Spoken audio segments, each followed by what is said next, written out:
নেতা যদি জাহান্নামেও যান আমরা চোখ বন্ধ করে জাহান্নামেও যেতে রাজি, এমন বক্তব্য দিয়ে নতুন করে আলোচনায় এসেছেন জাতীয় নাগরিক পার্টি এনসিপির দক্ষিণাঞ্চলের সংগঠক মোহাম্মদ ওয়াহিদুজ্জামান।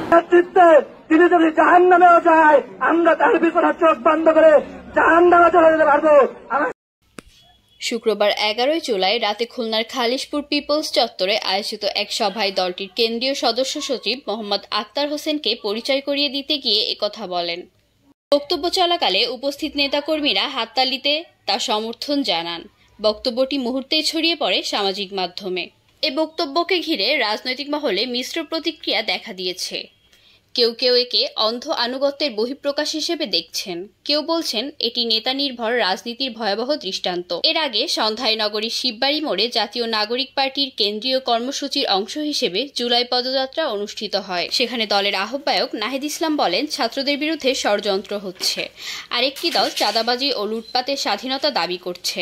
ব্যবসায়ীদের দিয়ে রাজনীতিতে মাফিয়াকরণ করা হচ্ছে। দলের কেন্দ্রীয় নেতা হাসনাত আব্দুল্লাহ অভিযোগ করেন, বিএনপি এখন আওয়ামী লীগের লগি বৈঠার রাজনীতির উত্তরাধিকার বহন করছে। আমরা কারোর দয়ায় রাজনীতি করি না।